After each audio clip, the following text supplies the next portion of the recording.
Good morning guys. ഞാൻ എങ്ങനെയാണ് താടി ഷേപ്പ് ചെയ്യുന്നതെന്നുള്ള വീഡിയോ ആണ് ഞാൻ ഇടുന്നത്. ആദ്യം ഡ്രിമ്മർ വെച്ച് ഞാൻ ട്രിം ചെയ്തിട്ടുണ്ട്. എന്നിട്ടാണ് കുറച്ച് ലൈറ്റ് ആക്കിയിട്ടുണ്ട്, രണ്ട് സൈഡും ഈക്വലായിട്ട് ലൈറ്റ് ആക്കിയിട്ടുണ്ട്. അതിനുശേഷം നമുക്ക് ഷേപ്പ് ചെയ്യാം. ഷേപ്പ് ചെയ്യുമ്പോൾ ശ്രദ്ധിക്കേണ്ട ആദ്യത്തെ കാര്യം എന്ന് പറഞ്ഞാൽ നമ്മൾ രണ്ട് സൈഡും ഈക്വലായിട്ട് വേണം ഷേപ്പ് ചെയ്യാൻ. ഒരു സൈഡും ഷേപ്പ് ഇന്ന് ചെയ്യുന്ന അതേ അളവിലായിരിക്കണം, അതേ ഇപ്പുറത്തെ സൈഡും അതുപോലെ ഷേപ്പ് ചെയ്യാം. ഷേപ്പ് ചെയ്യുമ്പോൾ വെള്ളമോ അല്ലാത്ത ഷേവിങ് ക്രീമോ എന്തെങ്കിലും യൂസ് ചെയ്യാം. ഞാൻ വെള്ളമാണ് യൂസ് ചെയ്യാറ്. ഷേവിങ് ക്രീം ഷേവ് ചെയ്യുമ്പോൾ മാത്രമേ യൂസ് ചെയ്യാറുള്ളൂ. അല്ലെങ്കിൽ ജെല്ല്, ഈ ഷേപ്പിംഗ് ജെല്ല് ഷോപ്പിലൊക്കെ അവൈലബിൾ ആണ്. അത് ഉപയോഗിച്ച് നമുക്ക് ഷേപ്പ് ചെയ്യാം. കഴിയുന്നതും എന്തെങ്കിലും വെള്ളമോ എന്തെങ്കിലും ഉപയോഗിച്ച് വേണം ഷേപ്പ് ചെയ്യാം, അല്ലെങ്കിൽ സ്കിന്ന് മുറിയാനുള്ള ചാൻസ് കൂടുതലുമാണ്. ഈക്വലായിട്ട് ഷേപ്പ് ചെയ്യാൻ പരമാവധി ശ്രമിക്കുക.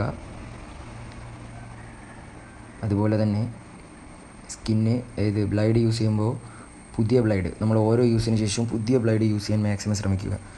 അല്ലെങ്കിൽ എന്തെങ്കിലും അലർജീസ് ഒക്കെ ഉണ്ടാവാൻ ചാൻസ് ഉണ്ട്. ഞാൻ ഓരോ യൂസും ഓരോ ബ്ലേഡാണ് യൂസ് ചെയ്യുന്നത്. അപ്പോൾ അത്രയ്ക്ക് നമ്മൾ സ്കിന്ന് കെയർ ചെയ്താൽ അത്രത്തോളം സ്കിന്ന് നമുക്ക് മെയിൻറ്റെയിനായി തന്നെ കാണാൻ സാധിക്കും. അങ്ങനെ രണ്ട് സൈഡും ഓക്കെ ഈക്വലായിട്ടുണ്ട്. ഇനി നമുക്ക് സൈഡ് ഷേപ്പ് ചെയ്യണം. സൈഡ് ഷേപ്പ് ചെയ്യുമ്പോൾ അതും ഏകദേശം ഒരുപോലെ ഷേപ്പ് ചെയ്യാൻ ശ്രമിക്കുക. അത് കുറച്ച് ബുദ്ധിമുട്ടാണ്, എങ്കിലും നമുക്ക് പറ്റുന്ന രീതിയിലൊക്കെ നമുക്ക് ഷേപ്പ് ചെയ്യാൻ ശ്രമിക്കാം. ബ്ലേഡ് ആയതുകൊണ്ട് സാവധാനം ചെയ്താൽ മതി, മുറിയാനുള്ള ചാൻസ് കൂടുതലുമുണ്ട്. ഒരു സൈഡ് ഓക്കെ ആയിട്ടുണ്ട്. ഓക്കെ, ഇനി അടുത്ത് നമുക്ക് അപ്പുറത്തെ സൈഡ് ഷേപ്പ് ചെയ്യാം. അതും ഞാൻ അങ്ങനെ പതിയെ ഷേപ്പ് ചെയ്യുകയാണ്. ഇത് ഇടയ്ക്ക് ഷേപ്പ് ചെയ്തിട്ടുണ്ടായിരുന്നു, ഒരു മൂന്നാമത്തെ വീഡിയോയിൽ ഞാൻ ഷേപ്പ് ചെയ്തിട്ടുണ്ടായിരുന്നു. അതിനുശേഷം 3 ഡേയ്സിന് ശേഷം ഇന്നാണ് ഷേപ്പ് ചെയ്യുന്നത്. അതും ഓക്കെ ആയിട്ടുണ്ട്. ഇനി നമുക്ക് ജോ ലൈൻ താടി എങ്ങനെ വെക്കണമെന്ന് നമുക്ക് നോക്കാം. കുറച്ച് പെർഫെക്റ്റായിട്ട് ജോ ലൈൻ ബൂസ്റ്റായി കാണണമെങ്കിൽ ആ ഒരു ആംഗിൾ, ഞാൻ വെച്ചിരിക്കുന്ന ഒരു ആംഗിൾ നോക്കിയാൽ മതി. ആ ഒരു ആംഗിളിൽ വെക്കാൻ ശ്രമിക്കുക. ഏകദേശം ഞാൻ ഇനി കുഴപ്പമില്ലാത്ത രീതിയിൽ വെച്ചിട്ടുണ്ടെന്ന് വിചാരിക്കുന്നു. അത് നമുക്ക് നോക്കുമ്പോൾ അറിയാം. ഓക്കെ, അങ്ങനെ ഷേപ്പിംഗ് ഒക്കെ കഴിഞ്ഞിരിക്കുകയാണ്.